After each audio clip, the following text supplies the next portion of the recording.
Well, it's around like 40 to 50 minutes before this Raw episode is ending, and I'm having to shut it off yet again. I cannot tell you the last time I actually watched an entire, full episode of Raw from start to finish. Kind of the same with SmackDown, to be honest with you, but that's just the position that we are in. This episode of Raw is one of the worst episodes of all time. The amount of garbage, the bad booking. Triple H, I do not know how this guy still has a job as a booker. I don't understand what the disconnect is. I don't know what we're getting at. You have had consecutively at least, because I've been saying Raw's been bad now for over a year, but let's just say we go with what people are generally saying, at least some people, that Raw's been bad pretty much since after the Royal Rumble. That is 5 straight months of bad Raws. Monotonous, boring, uncreative booking, bad matches, the same matches over and over again, bad backstage segments, bad in-ring promos, no hype, no intrigue. Why do you think that you started off with 6 million global views and now you struggle to get 2.8 million?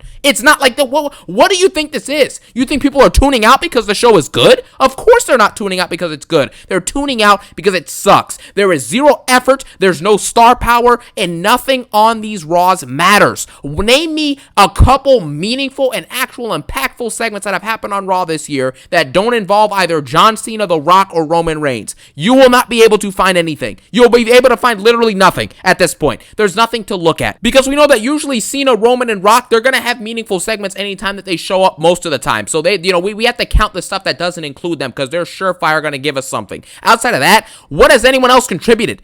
Nothing. And we see that with Rollins' opening promo, because we're just going to jump into this. This was so garbage. We're just going to jump into this. Rollins comes out and does the same thing he's been doing since WrestleMania 41. Actually, it's been going on for longer than that. Rollins has been cutting the same promo for like over a year at this point. It's the same thing. He brings up CM Punk. He brings up Roman Reigns. Mind you, he hasn't had an interaction with CM Punk in weeks. He hasn't interacted with Roman Reigns since the Raw after WrestleMania, and we're still talking about these guys during his promo. That lets you know how stagnant this dude is on the mic. Nothing is changing. Nothing is developing. Nothing about this faction is getting over. The crowd doesn't know whether to boo or whether to cheer. They don't know whether they're bored or not bored. They don't know whether it's interesting or not. And the reason why is because this booking sucks. What kind of heel comes out? Because that's what Rollins and Heyman and these dudes are supposed to be. Paul Heyman is absolutely a joke at this point, by the way. Same with Bron and Brunson. But the point is, Paul Heyman comes out. He doesn't even speak. He doesn't even speak anymore. What does Paul Heyman contribute? Please, can someone answer that question? What is he contributing anymore? Nothing. Nothing, man. The Seth Rollins comes out, and he is a full-blown heel, allegedly, asking for a pop. He asks the crowd to sing his music. He motions to them with his hands. He's like, sing my music. He's expecting them to sing his music. He's expecting them to say his name, Seth freaking Rollins. Call him a visionary. Say it's Monday Night Rollins. What is this? Are you a heel or a face? The booking is just atrocious. This is exactly why you never, ever let Seth Rollins be the number one guy on your show. Because if you do that, this is what you're going to get. Declining viewership and bad storylines that don't feel like main event level stories, okay? Seth Rollins acts the same way as a face that he does now as a heel. And he basically starts off the promo saying, you guys are sending me mixed signals because I'm a visionary, a revolution. He asks the fans, what do you want? He says the fans are giving him mixed signals. They don't know what they want. They're confused. The one moment they're chanting for CM Punk, then they're chanting for Roman Reigns, and they're chanting for him. It's because the fans are bots. They're bots. They do whatever they're told. They're absolute sheeps at this point. Whatever they're motioned to do by the wrestler, they're going to do it. It's embarrassing at this point, man. This faction is garbage. It is garbage, man. These fans are absolute. They just go with whatever they're doing.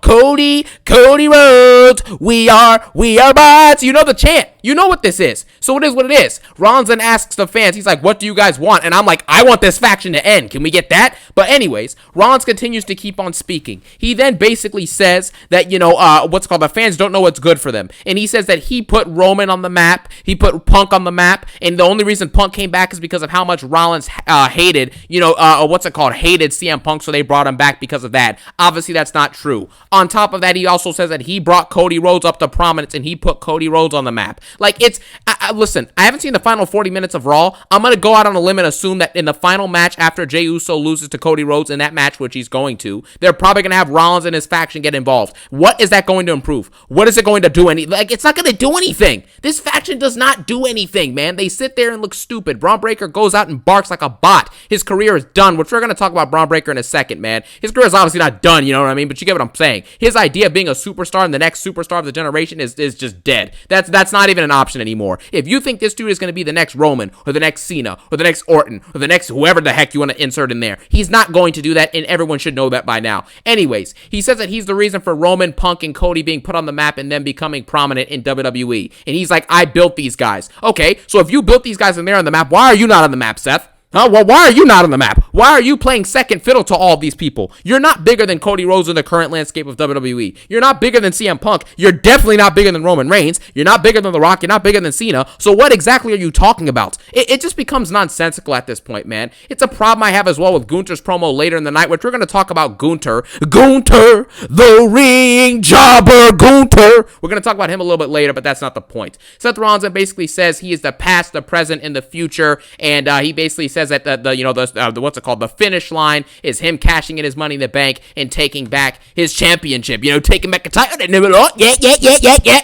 Gosh, man, this promo was so boring, it delivered nothing. I am so tired of Seth Rollins peddling this narrative that because he shows up every week, by the way, he's doing nothing when he shows up most of the time, but anyways, he said he tries to make this thing seem like, because he shows up every week, that everything Punk and Roman do is like just irrelevant at this point. It's like, dude, what are you talking about? Roman Reigns has been the top draw in the company for 5+ years at this point. He was the main champ for 4 out of those 5 years. He's the best storyteller. He has the biggest and best matches, on PLE stages and stuff like that for 5 years straight. He carries the company. He's the lead guys, selling most of the merchandise, before like guys like Punk and Cena got back in the mix, etc. It's not close. Roman Reigns knows what it's like to be the number one superstar in the company and to carry it on his back while Rollins was doing Monday Night Messiah, while Rollins was jobbing out to Logan Paul at WrestleMania. He obviously won the match, but you're fighting a jobber at that time in Logan Paul. You're fighting Austin Theory for U.S. titles. I mean, this is a joke. You understand that? We have to stop this narrative that Rollins is anywhere remotely close to either of these dudes. Yes, Rollins is maybe a better in-ring performer than Punk and Roman Reigns. I understand that argument, but anything else, any other metric of being a great entertainer and great performer, having charisma, having promo work, having stories to tell, having memorable moments,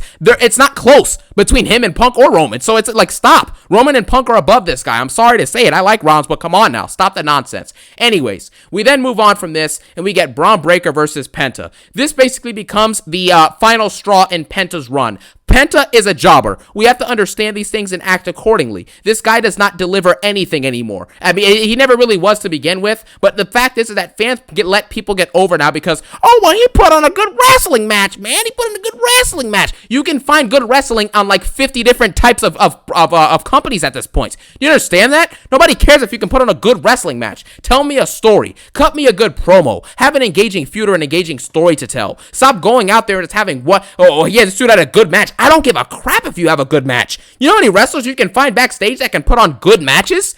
Come on, man. That's not enough anymore. Penta is clearly struggling in this match. I think he got injured at one point. He hurt his leg or something like that. He looked very slow. He looked kind of out of shape in this match. It was very slow. He was like walking through this match. It was very odd and it just wasn't entertaining at all. Bron Botcher, which I'm going to start calling him. Bron Botcher is just a botch machine. He wrestles very sloppily. His strikes and his stomps and his punches look very fake and they're not very, fluid at all. I can't tell you the last time Bron Breakker's cut a promo and a good promo even at that. He hasn't done anything on the mic, really. He hasn't told any stories. He hasn't had any good feuds that have lasted longer than a month or two.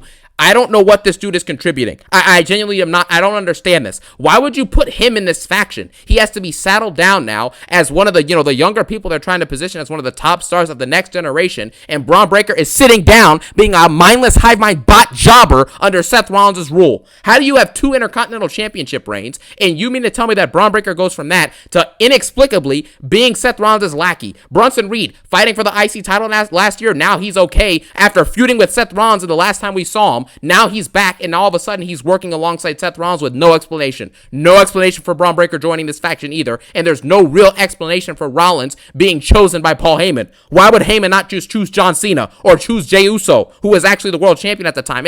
There's no reasoning for any of this stuff, but we're supposed to just sit back and be like, who's the 4th member? Who's excited for the 4th member, man? Who wants to see Ricky Starks? Ethan Page, man, he's up. Stop. This is a jobber faction and you know it. Anyways, this Bron Breakker versus Penta match was full of botches. It was boring. It was uninteresting. And quite frankly, the ending was a botched ending. Bron Breakker hits a spear and completely spikes his head on the ring mat because he botched it and missed his timing, I guess it was. But he ends up winning the match. He took a Penta driver and kicked out. Nobody cares. After this, Seth Rollins goes up to Penta and tells him, hey man, watch out. Stay out of our way. Let's just move on. I have nothing to say about this. This is just so stupid, man. Nothing is being developed on any of these shows. That is the biggest issue. Nothing that Seth Rollins has done from the end of WrestleMania to now has developed at all. What has changed? He has a briefcase. Congratulations. What else has changed? What has elevated or developed about Bronson Reed or Bron Breakker or Seth Rollins in the last 3 months?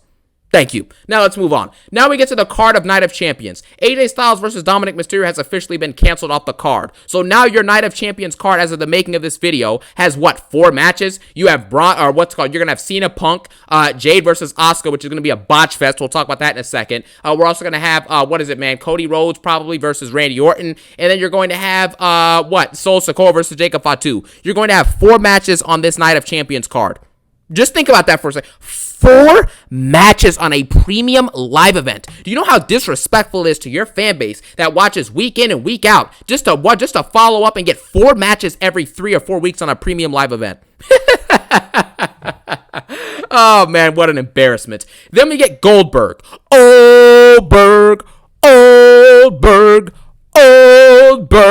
Goldberg comes out and he's in a little interview segment with Michael Cole. Remember, this guy's career is literally going to end in 2 or 3 weeks' time, and he's not even showing up on Raw tonight. He's showing up in an interview segment with Michael Cole. Really? Michelle Cole. That's what we're getting. We're like, the dude, stop! This is embarrassing at this point, man. Goldberg talks about the lack of respect that Gunther has for him. He says Gunther didn't respect me at Bad Blood in front of my family. Because of that lack of respect, I'm going to F Gunther up at Saturday night's main event because I respect you, Gunther. I love you, Gunther. I need you, Gunther. Like, what is everything about respect and love? Everything is about love. I care for you. I appreciate you. I respect you. I need you. I love you. Like, what are we doing? When are there ever going to be a legitimate feud with a face and a heel? The heel is super hated and the face is super beloved. They fight for the World Heavyweight Championship in a big fight-filled match that's entertaining, engaging, and has a great story leading into an actual really good match at whatever the show that it happens on. When are we going to get that ever again? I'm genuinely waiting for it. We have not had what I just talked about. We have not had that since Roman Reigns and Cody Rhodes at Mania 40. Genuinely. It has not happened. We have not had a face that everyone wanted to lose, or that most people wanted to. Well, I don't even know, man. That was a really divisive match. But you get the point. You had a full-blown heel that was doing great heel work and actually was treated as a heel by the company, by the booking, and actually by what the heel was doing, what Roman was doing leading up to Mania 40 and leading up to the whole entire 4-year championship reign that he had. And you had Cody Rhodes, the big baby face that everyone wanted to finish his story and do all that stuff. And you had to build up. The Rock was a massive heel who actually was hated leading up to that Mania 40 build. You know, you hated it, but you loved it. You hate it, you love it, you like it, you don't like it. The Rock is the guy. You know what I'm saying? The Rock is that dude. But at the end of the day, this stuff that we get now, we have no legitimate faces, no legitimate heels. Well, you do have legitimate faces. You just have no legitimate heel threats that actually are believable and that actually have heel heat. You know? It's like, when is that ever going to come back? I just don't know, man. We're getting 58-year-old Gunther or Goldberg going out there and wrestling against Gunther for a world title that's meaningless. But anyways, it is what it is, man. Then we get to Roxanne Perez versus Jade Cargill in a absolute botch extravaganza. This match was full of messy botches. Nothing to really talk about here, quite frankly. Obviously, Roxanne Perez loses this match. There were multiple just terrible and just very patchy and messy moments in this wrestling match, man. It's like Roxanne and Jade just like have no idea what they're doing out there. But as I covered last week in that video about Rollins exposing WWE for the fraudulence that it's doing right now in triple fraud, the fact is, at the end of the day, WWE wrestlers, Seth Rollins said it himself, don't get mad at me, get mad at whoever the heck is choosing, TKO, Triple H, whoever's choosing to shorten the live events because they can't sell out because no one cares anymore. Anyways, don't get mad at me. The point is this is a full-blown fact what I'm about to say. WWE wrestlers wrestle barely any live events. They get guaranteed contracts. Therefore, they have less incentive to actually practice their wrestling moves, practice matches with their opponent, get used to having chemistry with who they're wrestling with, get used to fighting that same opponent on live events over and over again, so that way when we would get the TV match rematch of the same two opponents, it would be amazing. But you don't get that anymore. You get no effort, you get botches, you get messiness, you get sloppy endings, sloppy movesets, unsure moves from the opponents. They don't even trust who they're wrestling with or working with. It is an embarrassment. This is not acceptable content. And I'm going to let you know right now, this episode of Raw, I started after I shut it off after I finished it. I was low-key gonna call it a 2 out of 10. I'm gonna have to probably put this at a 0. Unless the stuff that I missed, which I'll catch up on and review later, unless that's great, this is probably gonna get a 0 out of 10 just because of the lack of care and lack of effort. After Roxanne loses this match, Jade Cargill basically looks at Asuka up on the ramp and that's it. Nobody cares. Gunther then comes out and he actually cuts an okay promo, but it's actually a bad promo now that I think about it, because genuinely, it's a promo on Goldberg. Goldberg is the most low-hanging fruit to make fun of, like, ever in wrestling. He botches moves, he gets people injured, he's 58 years old, by the way, and on top of that, we know he's not going to win the match. So, like, they gave Gunther some low-hanging fruit to cut an okay promo on to make him look good. We're not going to get fooled by this garbage. Anybody that you know who can't even cut promos could probably cut a decent promo on Goldberg, because he's old, he's washed, he botches, he has no idea what he's doing anymore, he's on one knee at this point. Like, what is there not to make fun of at this point, And Gunther basically says the legend of Goldberg is going to die. The legend of Goldberg is already partially dead amongst a lot of the fan base who doesn't like seeing this dude wrestle. They don't like it anymore. They're tired of him botching. They don't want to see him anymore after what Vince booked him like in the 2010s. They're done with this guy. And you know what? It is what it is. But the point is, this promo was boring and it's not believable. Gunther is not a believable heel. Why? Because he tapped out to Jey Uso in 5 seconds at WrestleMania for the world title. So until I see Gunther beat a legitimate, credible opponent, not Patrick McAfee or Jayathan Uso, like, until I see him actually beat someone who actually matters in an actual clean way,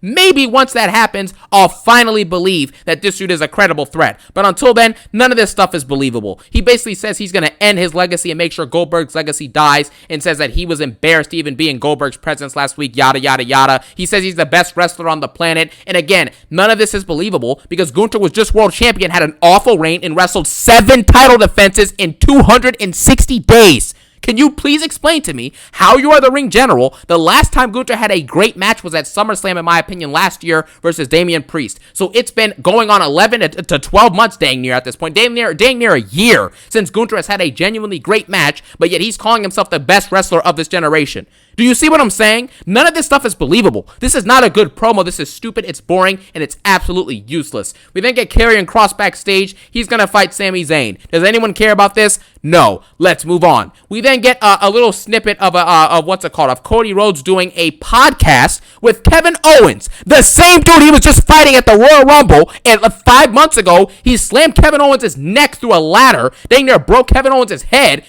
He basically, that same person, they're now doing podcasts together. This is why kayfabe, and listen, I don't really care a lot about kayfabe necessarily, but stuff like this is just blatantly ridiculous. You cannot be on a podcast with the same dude you just slammed through a ladder 5 months ago. We just know that this stuff is all a work and it's all fake and all bad. This is poorly executed, man. You see, it's just like how The Rock was drinking libations with Cody at Raw after Netflix. It's like, what are you doing? You were just beating and blooding this dude outside of outside of the arena like 8 months ago. But at the time of Raw Netflix, it was like 8-9 months before that happened. And now you're drinking libations with this dude.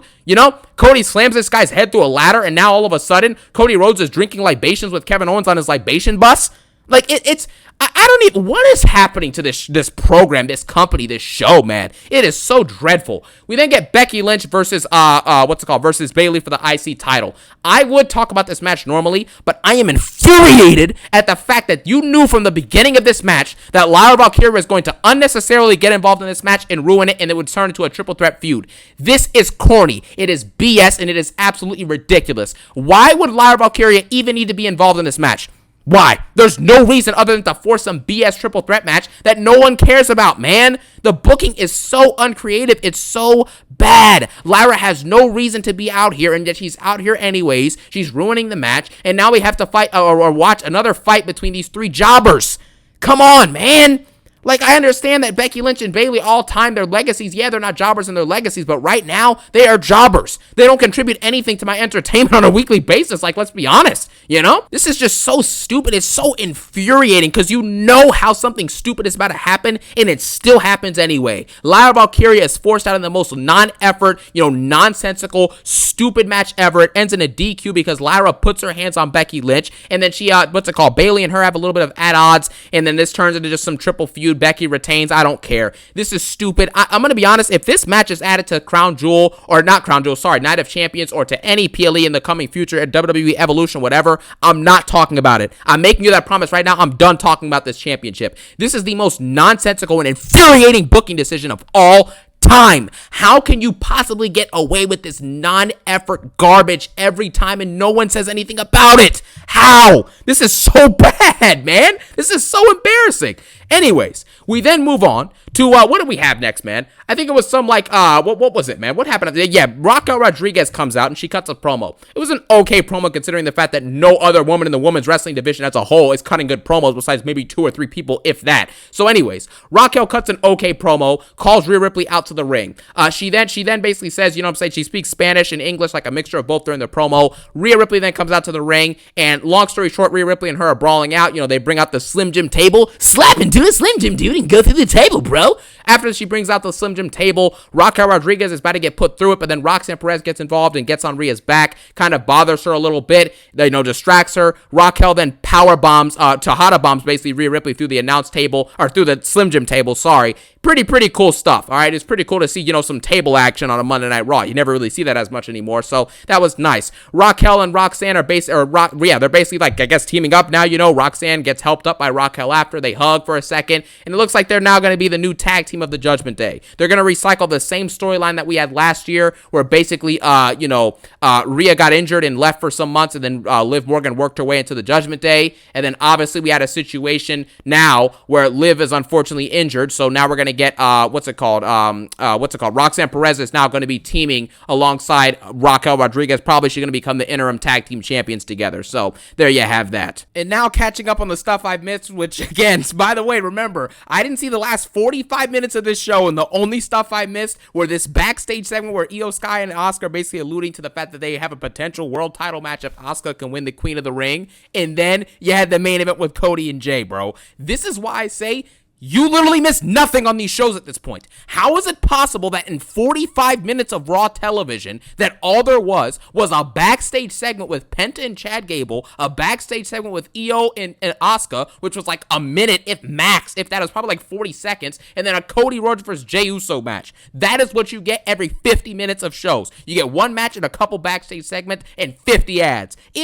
It's embarrassing. Io Sky and Asuka, which, by the way, again, Io Sky has one match, by the way, since WrestleMania 41. So it's now been how many weeks now? It's been at least, 9 weeks, I think it is? 9-10 weeks at this point since Mania 41. Io Sky has had one match, and it was the night after Mania. It is just, dude, it's so embarrassing. I don't care about this segment.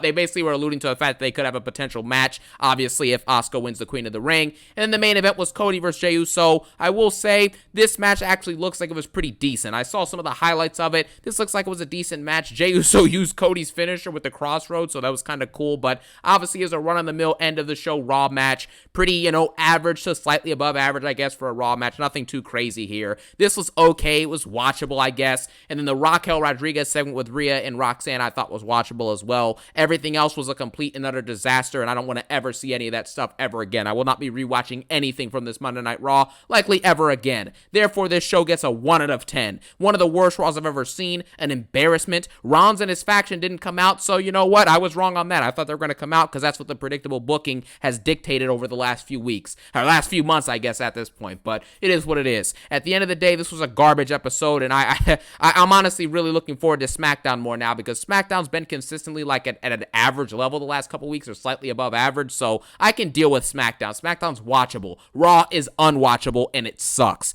Thank you guys for watching. Have a phenomenal day. Let me know what you thought about Raw in the comment sections below. Have a great day. Have a phenomenal day. Have an amazing day. Have a respectable day. And thank you guys for watching. Peace out and one love.